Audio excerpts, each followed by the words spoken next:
welcome back. For those of you who don't know me, my name is Chris. I'm a fine artist, designer and tattoo apprentice. I live in South Africa, and today I thought I would do a quick video explaining how I got my apprenticeship and hopefully giving advice to other South Africans who are potentially looking to get into the body modification industry. My first piece of advice would be to get tattooed.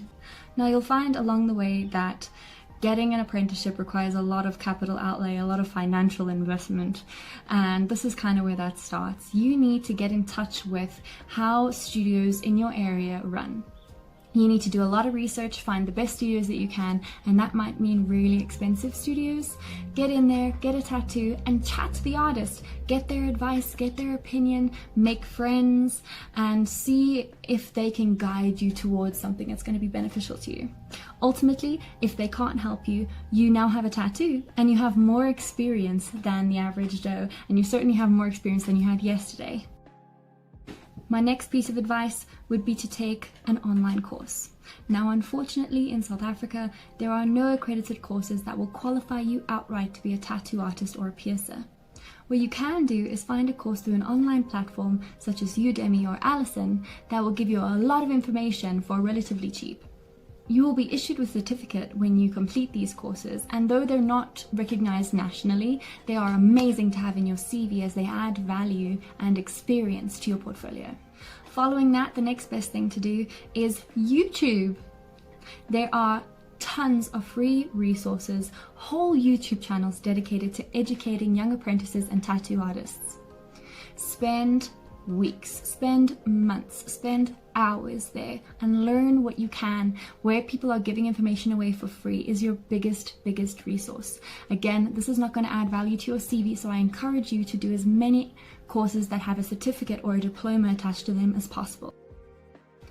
Next, and this one's going to cost you, you need a bloodborne pathogen certificate. There are not many studios that I know of that will allow apprentices or artists to practice without one. These are certificates that are regarding hygiene and protect you and your clients from bloodborne pathogens such as hepatitis and HIV.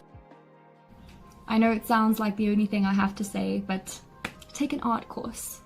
Your art has to be of a very high standard and very specific style to be acceptable for tattoos.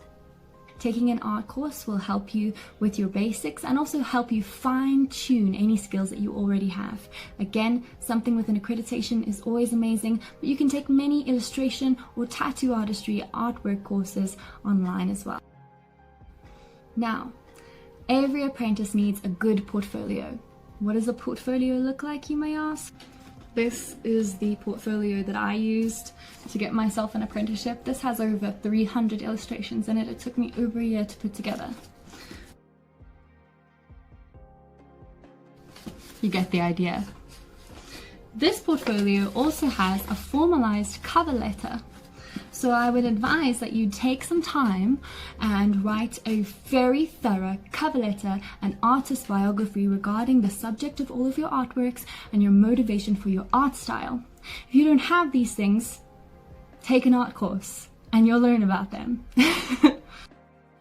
While you're building your portfolio, some really good advice is to get on your socials and build a following of people who enjoy your art style. Those people who love that picture will come to you when you're offering it as a tattoo. The next piece of advice that I can offer you is to take critique. Bring your work to other artists. Send your portfolio out. Don't ask for an apprenticeship, ask for critique. Ask them to have a look at your portfolio and give you feedback. Send it to as many people as you can with a beautiful cover letter with your face on it so that people will recognize you when you walk into the shop. If your social presence is really good, your face should also be involved, once again, so that when you walk into a shop, people will go, "Hey, I've seen you, you're on everyone else's page, you're always commenting, I see so many people sharing your work, wow, you have value." Shadow. Offer to sweep the floors, offer to clean the windows, offer to shadow for free.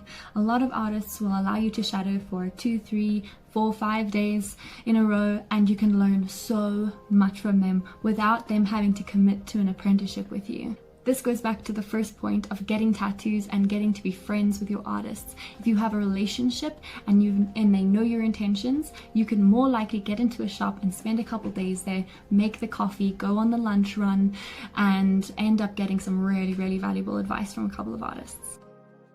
Here are some things that are an absolute red flag and prevent people from getting apprenticeships in the studio that I work in. If you have bought a machine before you've been put in an apprenticeship position and began to tattoo yourself and your friends without guidance, without a mentor, without proper health and safety procedures being taught to you, you are automatically disqualified. And if you have no artwork, if you approach the apprenticeship with no art background, with no portfolio, with photographs of like pieces of paper that you've drawn on, you are automatically disqualified. We need to see that you're invested in learning before we take you in.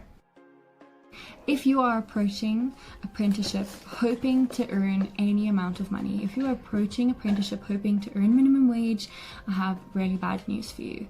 Unfortunately, in this country, we treat apprenticeship and mentorship as an unpaid internship. There are very, very few studios that pay a living wage to their apprentices. So keep in mind that through this whole process, you need to have some form of financial stability to be able to even get into the industry.